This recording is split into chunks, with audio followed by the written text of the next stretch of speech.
Hello again, and welcome to the Business of Business podcast. I'm your host, Roy. You can find us, of course, at www.thebusinessofbusinesspodcast.com, Twitter, Instagram, and Facebook. We also can be found on iTunes, Stitcher, Google Play, and Spotify. So we ask that you go download the podcast, give it a listen, and then, of course, be sure and share with your friends. Today we have an awesome guest. He's an old friend. We haven't had him on the show in a couple years, so we were having a conversation a couple weeks ago. I told him I'd really like to get him back on so he can tell us how they've updated the product. But we're going to be talking with Marty Ramseck with PI Midlantic. And what they do is basically it's and Marty, you can jump in here. It's an evaluation. I don't want to be too harsh on the wording, but it's an evaluation you do pre-hire to kind of let you know what skill sets that your potential employee may fall into, just to make sure that they're aligned with the the temperament and the skill set that the job may have. Is that a pretty accurate? Yeah, I would say more towards not as much skill set, Roy, but it's more towards what behaviors will they bring to the job. Behaviors in terms of how they're going to behave in the job. Based upon those behaviors, what will they need from their leaders to make them most effective at work? Right. Yeah, and that's in my misstep for saying skills. I meant that that's why I wanted to get you to jump in, because I knew that wasn't right. But more of our behaviors. Because that's important when we start talking, one of my hot buttons is, and the reason that, we met many years ago, was the employee retention factor. And I've always been an advocate that the more work we can do on the front end, the better chance that we're going to have of retaining an employee and making a good employee. And so, unfortunately, in a lot of businesses, it's, when you walk through the door, they ask some generic questions, maybe even take your pulse to make sure that you're still got a heartbeat. And, you answer, hey, I really love this job. I love this industry. But, sometimes applicants, it's unfortunate, but sometimes applicants will tell the interviewer exactly what they want to hear, which doesn't necessarily mean they're a good match. Right. And I think that's where, like Predictive Index, that's where I think that it's a great tool to come in to say, again, you can help me out here, but, is this person going to be a sales oriented? Are they going to be more of a, I guess, the math oriented, logical? Yeah, they could. Yeah, it's going to look at things like, will they connect quickly with people, or are they more task focused in their work? Will they like a lot of variety in their job, or are they like a lot of process and routine? Are they going to be able to take risks? Are they risk takers, or are they risk averse? It looks like things that their natural behaviors or what they're going to naturally behave in the job, especially when stress hits them. That's the most key important. We kind of revert to our natural behaviors when stress hits us. Right. Yeah, and that's what they say is, like, when you get squeezed like a lemon, it's whatever comes out then is basically who our base character is. But, that to me, that's exactly right. It makes a big difference. We can take we'll take sales and an analyst kind of as the opposite ends. But, if you're a guy that likes to be out running around, and, I've always been fortunate enough to have jobs that I've had a good combination of being in the office and being out and interaction with people live and on the phone. So, but a lot of jobs are, they're binary. They're one way or the other. They're either out meeting people all the time, or sometimes you find them like more of an analyst, maybe stuck in an office looking over paperwork and computer spreadsheets, things like that. So, I think that's where PI can really help. Is, am I going to be happy out there on the road being in front of people versus, would I really be happy sitting at a desk 8 hours a day looking at spreadsheets? Exactly, Roy. It's really, every job has behaviors that you have to do in that role to be successful. Like you said, some people like being out, connecting with people. And, a person naturally, do they have the behaviors to naturally connect with people that way? Or they're more task focused. They like being the behavior they like is sitting behind the desk, studying, analyzing, looking at data. And do they have the behavior to be successful in that role? So it's really about their natural behaviors and doing what you do best every day. It's kind of like the old Peter Drucker quote where they asked Peter Drucker one time, I'm going to work on my weaknesses. And he says, don't work on your weaknesses. Your weaknesses will never be your strength. Work on your strengths. You're going to be better at it. You'll be more successful. You're going to have more fun at work. Make sure your weaknesses are not your Achilles heel, but focus on your strengths, not your weaknesses, because your weaknesses will never be your strength. Yeah, and that's good advice. And so, if I'm an employer and I come to you and I've got a position that's open that could be anything. So, how do you help them determine what is going to be a good skill set for this position? I guess I know y'all have done this for a long time and probably have a lot of empirical data to fall back on, but just kind of walk us through the process of how you might help a smaller business try to figure out what they really need for this position. Yeah, so how we do it is you think about most businesses will have results that they have to hit, right? And they work very hard on creating a business strategy to hit those results. So they got the strategy in place, they've got the results they need to hit, but then tragically, most people don't focus in on what type of people do we need to make this business strategy come alive. What type of people do we need in each role to make this strategy help us get to the results. So what we do is we help design the people aspect and kind of marry the business strategy with the people strategy to design what type of people do we need in each particular role to be successful. And with that, we have a tool. We have a behavioral assessment that individuals take, but we also have a job assessment that the hiring team, which is usually 3 to 5 people, will go in and they'll complete the job assessment to see what behaviors do we want in this particular role. And, just like you're agreeing on education, you're agreeing on skill sets, you're agreeing on knowledge, you have, and the right value system, right? We also want to agree on the right behaviors for us. So we agree on the behaviors, right? Correct. And then we want to hire towards those particular behaviors. And again, no one's ever tested their way to success, but there's kind of 3 buckets that you look at when you hire. The first bucket is obviously their skill sets, knowledge, and education. That's usually what gets them in the door for the interview. Is you like their resume, you like their application. Then the tougher part is really looking at the value system. Do they have the right value system of work habits and honesty and integrity and respect for diversity? And you're kind of digging through that throughout the interview process. And then the third thing that we look at is the behaviors. What behaviors do they bring to the job? And if you think about it, we choose our education, we choose our knowledge, we choose our skill sets throughout our life. We also choose our values. We choose to work hard, we choose to work with integrity. Our behaviors are more or less given to us by the person above.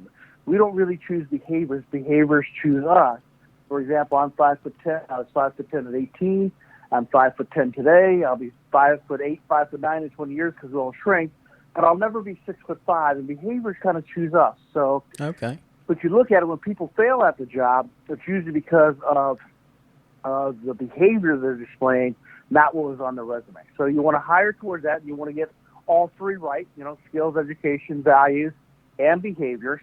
And then once they're on board, as important in retaining employees, you want to inspire them based upon what they need at work. Some people need public recognition. Some people need private recognition. Some people need processes in place. Someone likes to have a lot of change in their job. Or you're providing them based upon what they need to retain them to work work towards their strengths. And we at Predictive Index believe not in the golden rule where we treat others like the way you want to be treated. We treat others the way they want to be treated. And then to close the loop on that, we are always helping the companies we work with to diagnose, to make sure that we're getting it right, that we're getting the right behaviors in place, and do we have to make tweaks to make sure that we're getting it right. Yeah, and, and that's an important distinction between being able to actually physically do a job versus fitting in with the culture of the team, the culture of the company, and what they want. Because I hear a lot of horror stories that it works both ways. That sometimes, company is just not suited to the individual. Sometimes the individual is just not suited to the company. It doesn't mean that they can't perform that task very well. It just means that for whatever reason, some people are very outspoken, very driven. Some people are very quiet and very reserved, and trying to determine what you need or what you want in this position or on that team. I guess that's a really, really important aspect. Yeah, and it's like you think about it when you're interviewing. You're using the art of interviewing to help you make a decision. But in that, we all have biases when we're interviewing somebody. They like the same sports we do, or went to our same school that we did. We all have biases. And what we try to do at Predictive Index is ours is based on science. It's been validated over 350 times. We've been around for 65 years, wow. 30 million assessments. So we have a group of scientists that scrub the data to make sure what we say we measure. So we look at someone really based upon their actual behaviors and the science behind that versus using our gut to help us make a decision. It's like when you go for yearly physical, you can go in, the doctor says, "You look good, Roy. I feel good. You've been eating well. You've been exercising. Great. I'll see you next year." But they take the next step and look at science, and they look at your blood work to make sure you look healthy, you feel healthy. Now your blood work says you're actually healthy. PI is kind of like your blood work to make sure that you do have the right behaviors to be successful. Yeah, and I'm just waiting on the day to hear that from my doctor that you're eating right and you're exercising enough. Yeah, exactly. So, what I guess the other thing we'll talk about a little bit is what level of is this something that we need to look at for like mid-level and above? Are there different evaluations for all levels throughout an organization, or how do you recommend to handle that? You want to use it for you. I would make it as a hiring process throughout the organization, right? And one thing we say with PI is the more you can teach somebody how to do the job, give them skills, give them knowledge, the more you want to rely on getting behavior right? I can teach you certain roles, I can train you on certain roles, but I can't change your behavior. So if I can teach you and train you, I want to get the behavior right. The more a role that you can't train somebody on, the less likely PI behavior is as an important part of that role, because you're hiring someone based upon specific skill sets and knowledge. For example, when I was a VP of sales for many, many years, and I always felt that I could teach somebody how to sell. Selling is not rocket science. So I would look at hiring, getting the behavior right, getting the right profile behaviors that I was looking for in my salespeople, making sure they had the right value system in terms of integrity and honesty and hard work. And then I would look for a thing like college degree that would tell me they can complete something they started and they're smart enough to complete it. But I didn't look for skill sets. I thought I could teach them how to sell. I could teach my product knowledge, but behavior played a bigger role because I could teach that person that role. So roles that you teach somebody on, train them, that the behavior, getting that right, you want to get that right because you can't change behavior, but you can change skill sets and knowledge. Okay.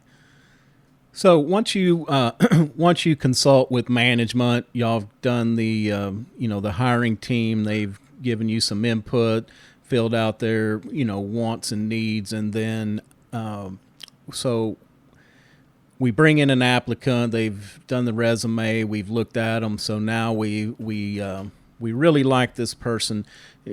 Is there a number that we narrow it down? Like say when we get to the top 3 people, we're going to go ahead and do this, or do you recommend that pretty much anybody that we like coming through the door gets it? Yeah, that's a great question. Where our agreements work with PI is you get unlimited number of assessments. We don't want to nickel and dime people where they're spending $50 an assessment or $70 assessment. We want them to use the product. We kind of believe better work, better world. If you're happy at work, you're going to be more engaged with your family, more happier when you're coming home.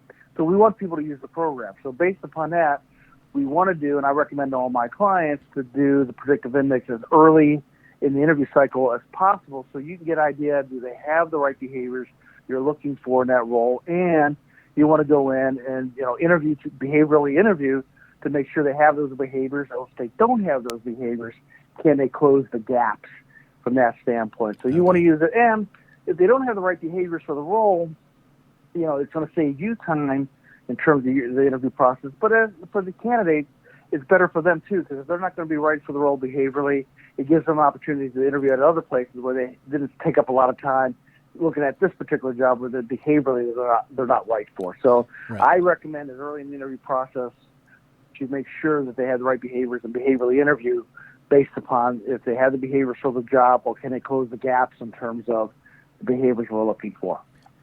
Okay. So basically, if we're using like an Indeed environment, we're going to do, submit your resume, your cover letter, and then probably ping them back with an email saying, here's your link, go out and take the PI and just get that over and done with at that point, correct? Yeah, and the key also with us is there's a lot of assessments out there. And with us, ours is a 5-minute assessment. It takes about 5 minutes to complete. So for the candidate, they're not investing a lot of time to do the assessment. I have a client, CEO, that to get his job, he had to do an 8-hour assessment to get his role. And he said, Marty, when I did the PI and got the results back, I found out more about myself from that 5-minute assessment than I did for that 8-hour assessment. So I think it's real important to let the candidates know that you don't have a large investment of time. That's only 5 minutes, and you're not going to lose candidates based upon them not wanting to take it because the big investment of their time. Right. And so how difficult, just like me, if I had some people taking the PI and I'm getting the results, is it fairly easy to instruct the hiring team on how to interpret the results, or do y'all play a part in that after the fact? Yeah, that's a great question. We are in what we call the transfer of knowledge business, and we like for companies to really own the learning of PI and having their key people trained on PI. So you have internal experts in the organization that know PI, because you want to use it as a full leadership tool. You think about what things I've been saying. Yeah, you want to use it for hiring, but as important, if I don't inspire that person based upon their needs, they're going to leave anyway if I'm not motivating them and working in the way they want to be worked with.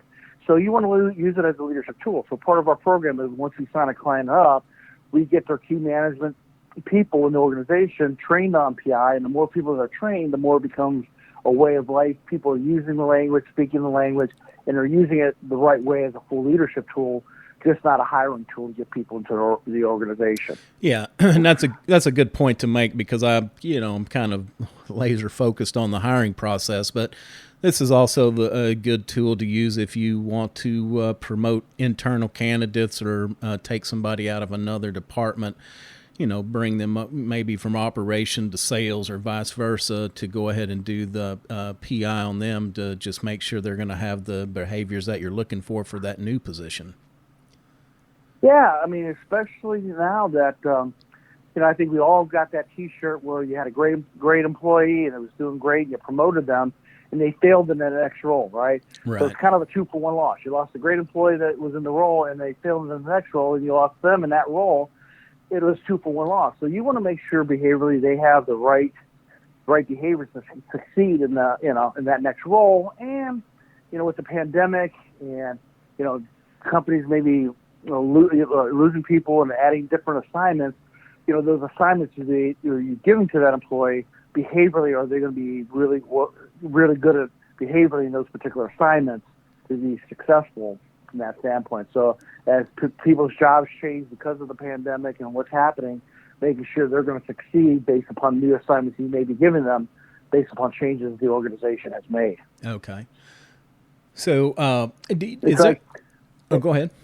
It's like I gave a talk a couple months ago to association, I was telling them, if you have to change assignments, make sure that, you're not just going, you're up next, this is your job, you're up next, but look at that person's behavioral strengths and give those behavioral strengths to that new assignment. For example, you need more customer service. You may want to look for your salespeople to help with customer service because they're going to be more people-oriented, not as much, if you have accounting tasks to do, you probably don't want your sales folks doing the accounting tasks. So you really want to do it fairly, but at the same time, look at behaviorally who's going to be best suited for those new assignments. Right. So do y'all have any statistics or data on if we use PI in that hiring process, do we get a little bit of a bump on retention? Yeah, I think, with retention, is based upon PI, we have data on that. And we have a couple of things that people that use, again, we have all different types of science, but if you use it right, follow how we're coaching them on using the program of, using it for hiring and inspiring, getting your people trained, you have 30% lower turnover of top performers and 34% higher employee performance from that. You also have 31% less time on HR-related issues. It's 16% higher strategic success rate. So wow. We do have data on that, but the key is you have to do it. You have to do it right. And follow how we onboard you on the PI, get the people trained. And part of what we do at PI, you get us as consultants, so you're not just reading reports. So we're here to answer questions because we want you to have the results and success out of it based upon you using the program. But if you do it right, we do have actual results that say you're going to have better performance and retaining your key top people.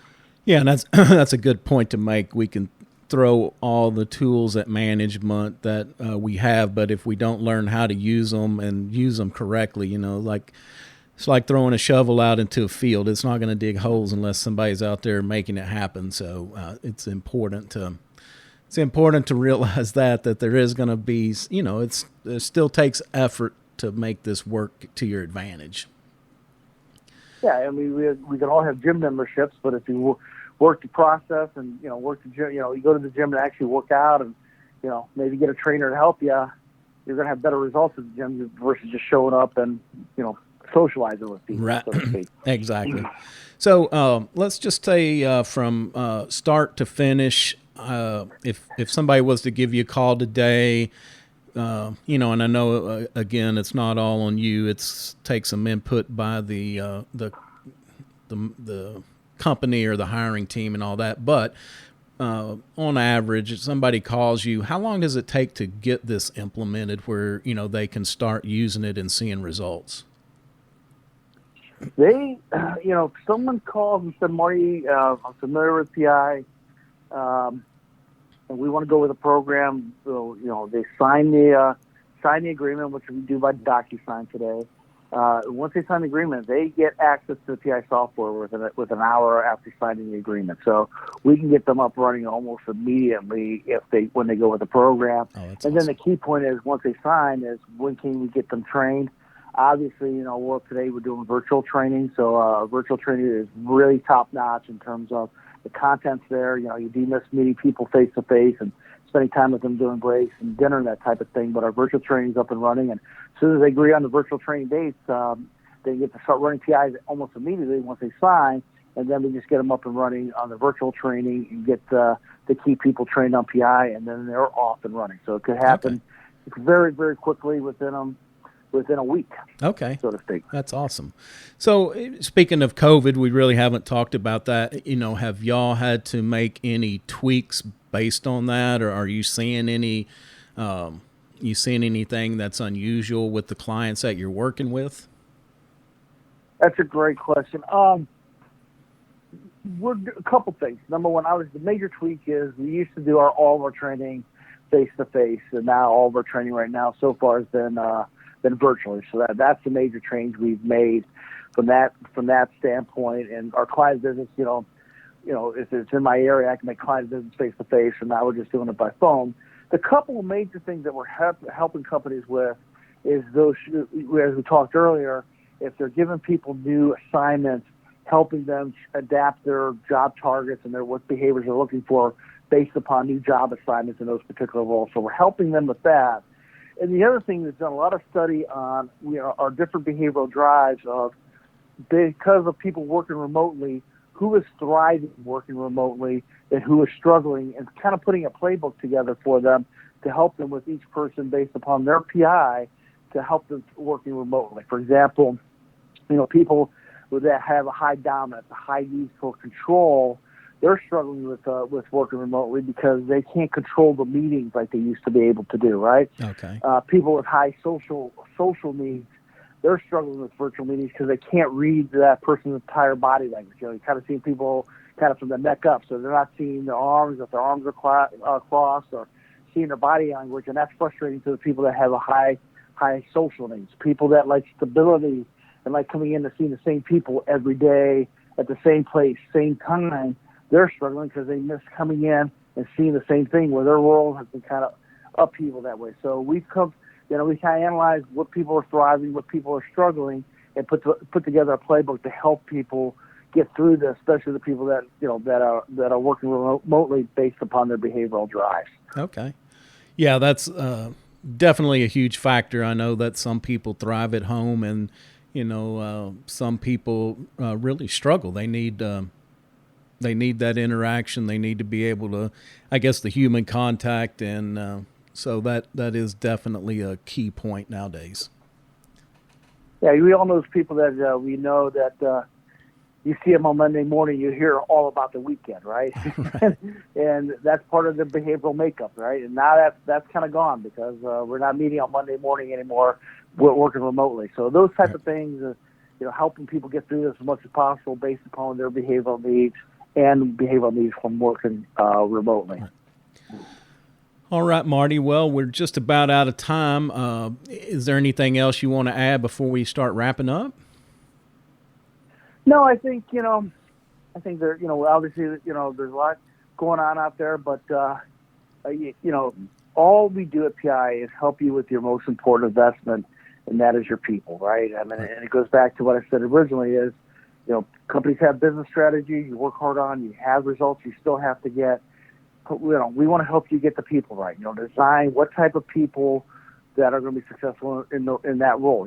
Goes back to, what work needs to be done. That's one side of the coin. The other side of the coin is who's doing that work, and do you have the right people in there that's going to help you make that strategy come alive. So, the more you can invest in your people, the more people you're trying to help them in terms of hiring better and retaining from that standpoint, the more, the success you're going to have. And you think about it, before the pandemic, Gallup did a study, and before the pandemic, 7 out of 10 Americans were not engaged at work. Wow. Which meant 7 out of 10 Americans would rather go to the dentist than show up for work. And you think about it, there's 4 reasons why people are not engaged in their job. The number one reason is they don't fit into the job. They're not doing what they do best every day, the Peter Drucker scenario, right? Right. The second one is my manager's not working with me effectively, right? He's not working with me effectively. Third is I don't fit in with my team. My team doesn't have my back. I need help on a project. Instead of helping me, they throw me underneath the bus. And the third one is I don't fit into the culture. And you think about it, those are the 4 factors drawing people down from wanting to do a great job or just doing the job description to get by. And you think about it, the more people you have in your organization that want to do a great job and do great things and inspiring to do that, how much more success you're going to have versus you have a group of people just trying to get by, keeping their job and doing a job description. And at PI, we try to ward off those 4 forces of disengagement and get to people wanting to do great things for you, for internal customers and external customers. Yeah, I mean, that'll really improve your, the performance of the company when you actually have people that want to show up and want to come in and do a good job and, not just, making the 8 to 5 trip. Yeah, think about the better experience you're getting not only for your customers, but also your internal customers. And just think about it, if you got people on a team, you think about your life, when you were on like a magical team or, you couldn't wait to be around these people, the team was great. You felt you were doing great things. that's what we try to do with PI, is create these magical teams, where dream teams, so to speak, where they're doing great things every day and they're part of something special. And you only get that when you have people in that one-two line wanting to do great things, and then you create a magical team. And I think, if you've ever been on a magical team before, it's a great experience. You couldn't wait to get to work, or couldn't wait to be around these people. That's what we try to do at PI, is create that type of team based upon getting the right people in place and then working with them the way they want to work with. Right. Yeah, and it's definitely a key component to, like you said, get the right people, hang on to them, and make sure everybody's in the right place that they can thrive and really be a contributor for the company as well. Well, Marty, what is one tool that you use in your daily life, work life, that, or even just a ritual, something that you do every day that you just don't think you could live without? Yeah, well, obviously PI is one, but one ritual that I have done, and I think especially helped me through the pandemic, is every morning when I get up, I kind of write out 3 things I'm grateful for in terms of my gratitudes every day. Right. And just that kind of gets me off on a positive. There's a lot of anxiety out there, a lot of concern, a lot of fear. But if I get up every day and just put simple things down that I'm grateful for, beautiful sunrise yesterday, or I had a real good conversation with somebody I worked with before, and write those down, that kind of gets me going in a very positive way. It gets me energized every day to go out and meet the world, especially in these troubled times. Yeah, that's definitely important to have that gratitude, because, no matter how bad we may think things are, there's usually somebody else that has it much, much worse than we do. So just take a few minutes to reflect on those, the blessings that we do have. Well, Marty, why don't you tell the list? I'm sorry, go ahead. It keeps me from going into negative town, so to speak. Exactly. Yeah. And it's so easy to spiral off into that negative. And then when you do that, you just kind of, for me anyway, it just makes everything else kind of go downhill. So we can, I had a priest one time that said that, our mind is always grinding. And so we get to choose what it grinds. So kind of keeping it grinding that positive, it really helps, and I believe in that as well. Well, Marty, why don't you tell everybody how they can get a hold of you, kind of who your customer, who the best people to contact you would be, and kind of help them through the process. Yeah, thanks for allowing me to do that, Roy. One is, the customer is really 2 things. It's anybody who wants to grow their business, get better results, do better hiring of people and retaining your best people. So it's anybody that has that, and if you have people working for you, you're a customer. I have customers that started with me as clients when they had 5 people working for them. I have clients with over 1,000 people that I'm working with. But it's anybody there that wants to do great things with their people, have great results. So those are anybody that wants better results and work with great people and inspire your people, hire great people.